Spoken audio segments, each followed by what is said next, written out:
It's Nolan. Now, before we get started, make sure y'all hitting that like button. Make sure y'all sharing it on your respective platforms. Let somebody know what we're doing today. Now, let's get into the show.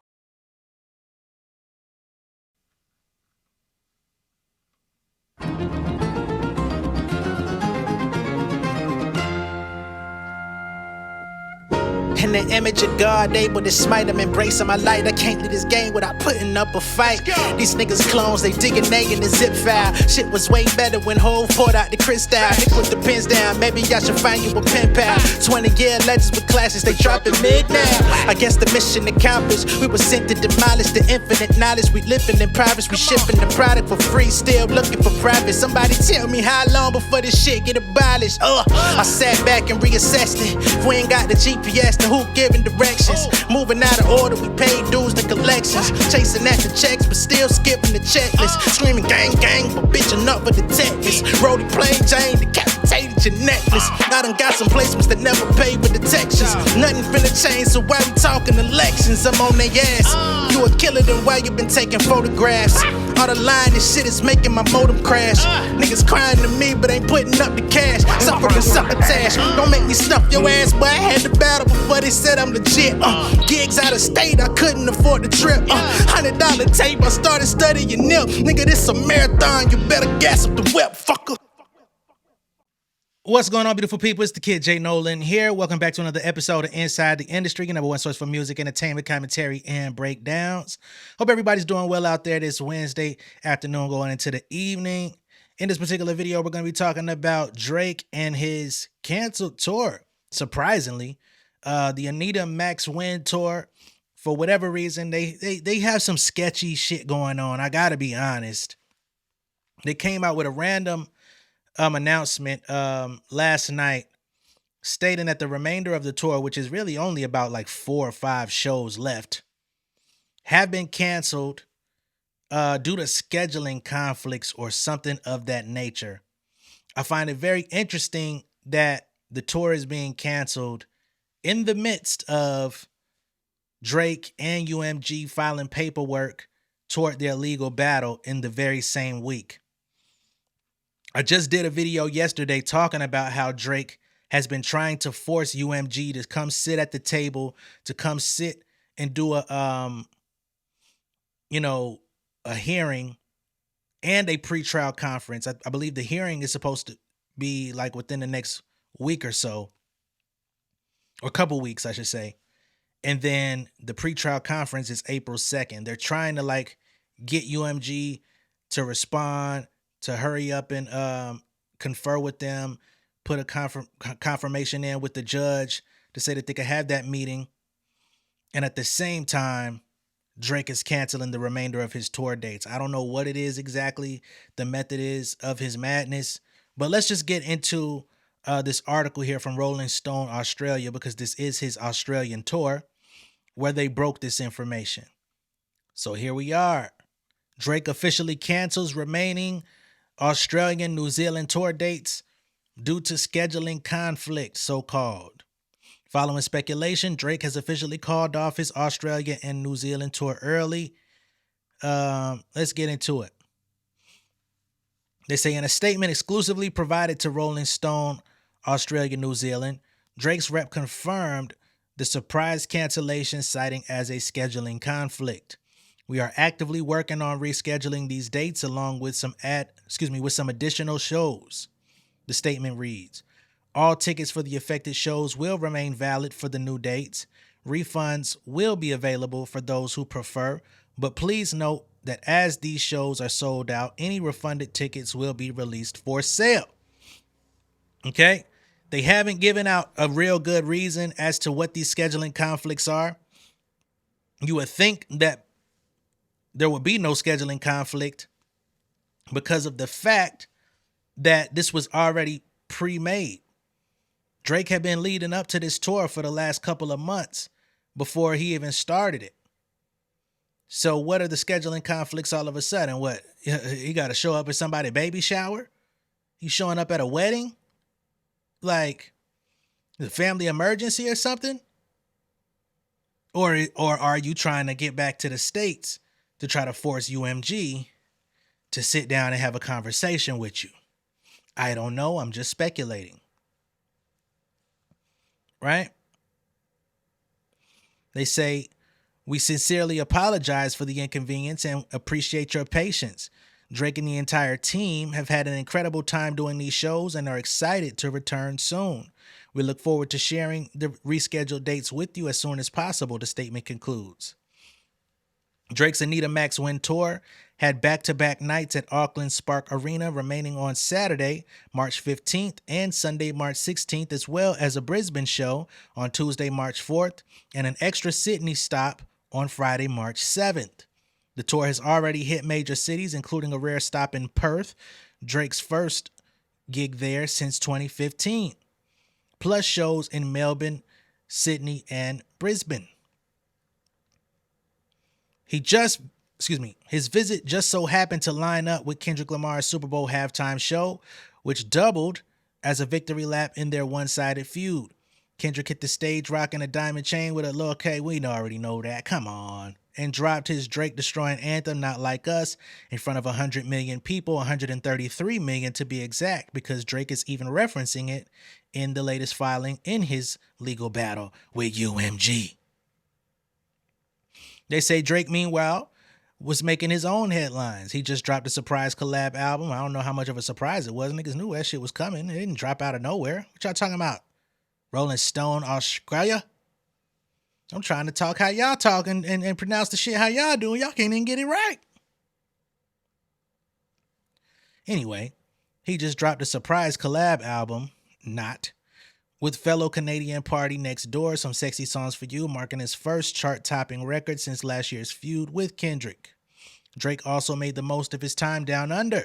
He played a surprise 90-minute set at a Bourke Street hotspot packed with unreleased music and deep cuts for just 100 lucky fans. This is where people were saying that he was doing karaoke and rocking out at an open mic. He also hit up a private crew dinner, then rolled into my son Batard's Le Club, Melbourne's hottest new venue, for a phone-free, all-expenses-paid, ultra-exclusive party, a fever dream for any rap fan. The Anita Max Win Tour gets its name from a viral moment from his December 2023 live stream on Kick, where Drake introduced the alter ego, Anita Max Win, a play on the gambling expression, I need a max win. The maximum bonanza paid out on the slots. And here they just reiterate what was already placed in the article as the official statement from Drake's team. But no matter how much they put this in front of us, or me in particular, I think this shit smell like Cap'n D's. Shit definitely smell like the goddamn fish market and everything. It smell like goddamn H Mart, where you going and getting that motherfucking seafood straight from the, you know what I'm saying, straight from the imports and shit, man. That would it smell like to me. But nonetheless, we've got Lauren LaRosa here from The Breakfast Club, and of course, her own project that she does outside of there. What's the name of her blog? Brown Girl Grinding. Want to give her a shout out. You know what I'm saying? She's been out here doing good work and stuff like that. So respect, much love to Lauren. But basically, she's coming out and trying to clear up some things, because apparently they reached out to somebody in the OVO camp or near the OVO camp to try to get some straightening as to why there would be such an oversight, why there would be such a scheduling conflict for a tour that's already been pre-scheduled. This isn't like they're just going to cities as they go. They're not just adding dates as they wake up on a daily basis and decide this is where we want to be. And this is, she's going to get into her explanation that she received, although, again, I am not necessarily convinced. Eli just hit me. OVO Eli that works up here just said there's some new Drake news. What's going on with Drake? Yeah, so Drake has actually just canceled the remaining dates on the Australia and New Zealand tour. Oh, they suppressing him in Australia too? Yo, shut up. UMG reached crazy. Yo, you shut get on my up. nerves. Wow. No, because that's the problem right now. People and the fans are pissed off because they have all these shows now that are canceled, and they're trying to figure out what is happening, because the reason that was given was just scheduling conflict, and people are like, that makes no sense. What is a scheduling conflict? This is supposed to be a tour. Y'all supposed to have it together. They're like, he's not committed to his fans. They think that there's something underlying here. There's something really, really wrong. So We reached out to try and figure that out. That's right. To who? What hour did you call? Oh my gosh. You know I don't reveal a source. Okay. Okay. But it wasn't hour. A source close to an hour. Source close to an hour. We reached out and I sent you the message of what they said, what they told me. Oh, so it's a beige thing. Oh, shut up. Yeah, you know the brothers stick together. Okay.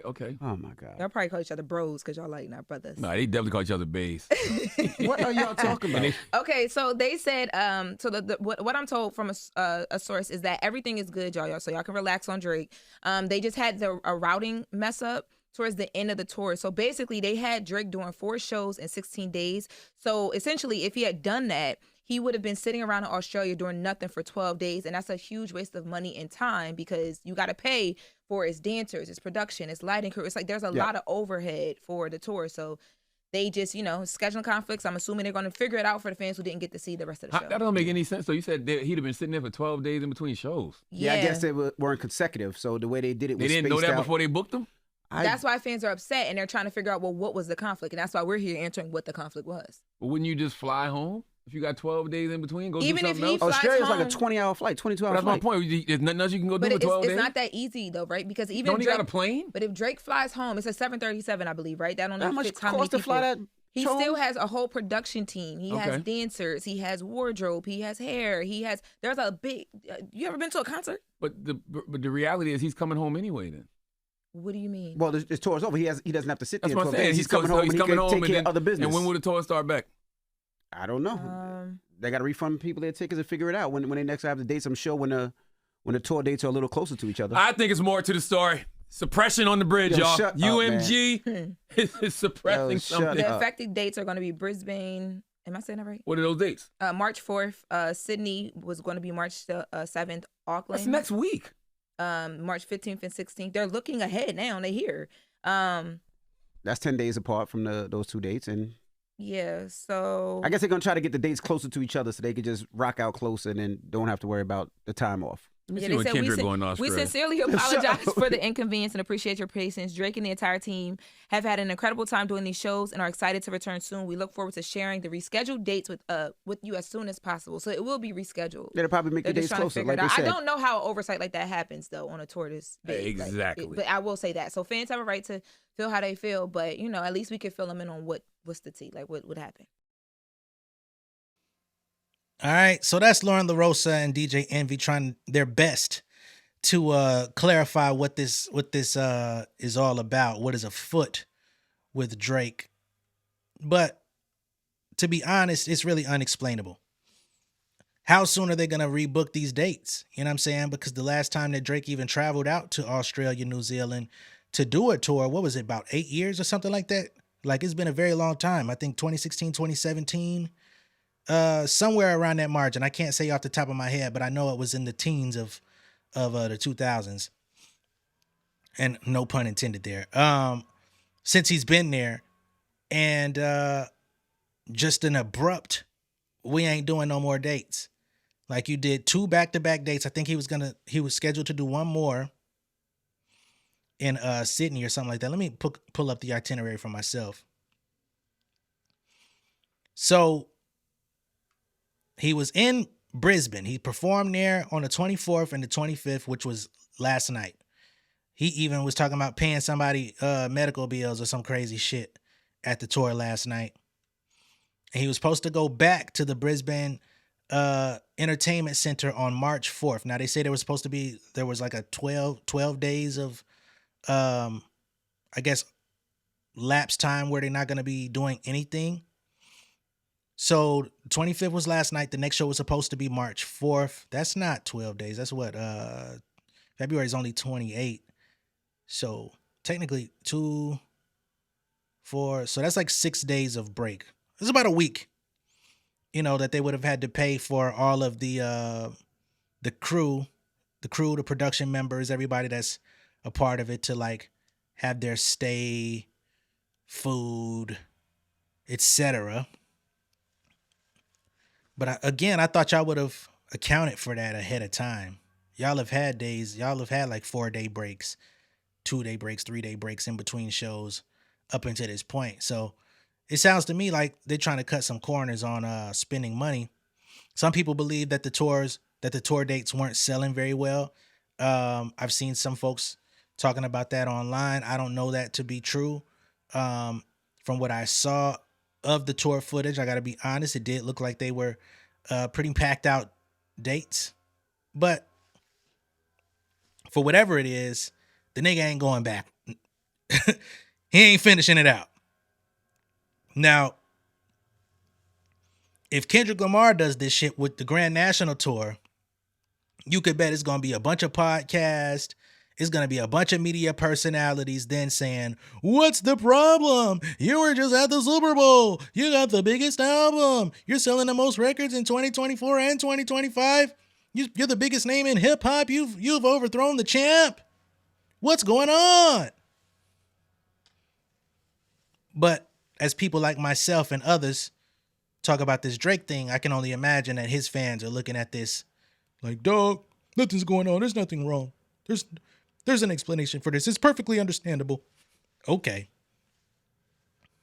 But them niggas out there is mad because it took them half a decade or more to even get this tour back out there for them. So again, his next date was supposed to be March 4th.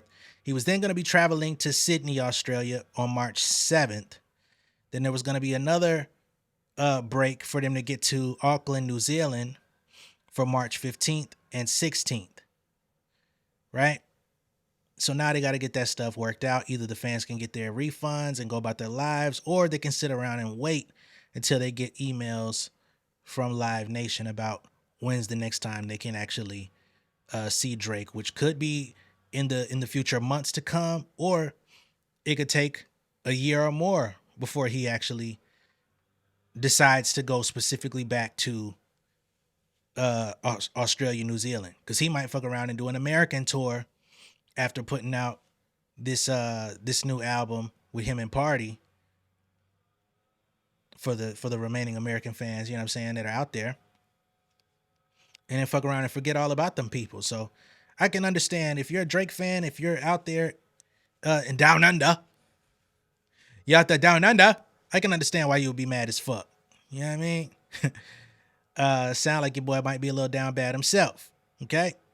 And again, I do find it very suspicious that all of this is happening just days after him and UMG have been going back and forth with legal paperwork, trying to figure out when they're going to be doing hearings, depositions, starting the discovery phase for this ongoing case, this ongoing legal feud that they're having about, you know, defamation, about, you know, in his latest filing, he even brought up Kendrick Lamar's Super Bowl performance, saying, hey, as we're trying to get this thing worked out and find a culpable resolution, they're continuing their defamation campaign against me with this artist, Kendrick Lamar, performing Not Like Us in front of 133 million people. They're still promoting this song. They're still doing online campaigns. They're running social media ads. They're doing all type of stuff supporting this artist who is out here actively smearing my name. That's Drake's perspective, of course. So to me, it only adds up that he's trying to get back to the States so that he can, you know, because his legal team is already working on this as he's been out. But I think he wants to be hands-on about this. Now, UMG did say in their paperwork that he's allegedly willing to remove some of the key allegations in his lawsuit. At this current time, we don't know what those key allegations might be in the lawsuit, whether that pertains to the payola portion, whether that pertains to some of the defamation portions, whether that comes to the content creators and the streaming community being so-called paid pawns to promote Not Like Us when actually everybody on the internet was covering it anyway. We don't know what he's allegedly willing to take out of his complaint. But again, as this thing moves forward, as it gets a little bit more juicy and they get further into the process, I'll continue to cover it and give y'all updates at that time. All right. Be sure to like and share this video. If this is your first time seeing me on YouTube, go ahead and subscribe to the channel, become an insider. I'm going to catch y'all on the next one, man. Peace. Yeah. King of my city and cul-de-sac. Coming out swinging like soldier rags. Leading my people like quarterback. Boy, I study this shit, I'm an almanac. Had to get up and grind. Knowledge is booming, I'm here to apply. Came with the chip and the dip, it just single the mind. We finna do more than survive. I need my check. Spinning the block for the Gouda, we hitting the jeweler to flood out the net. We don't do beef on computers, I'm straight out the sewer, we come when you rest. Niggas be looking perplexed, so keeping my foot on their neck. No map, I trust my gut for the quest. With drama, I'm fully abreast. I was ready for years and they doubted me. All of a sudden they tell me they proud of me. I been dropping these haters like calories. Cross them out, I came back with some batteries. Stand for my honor, but too raw, no corner. Packing the stick with a drummer. Wanna catch my bad, won't fumble. I done came too far to be humble.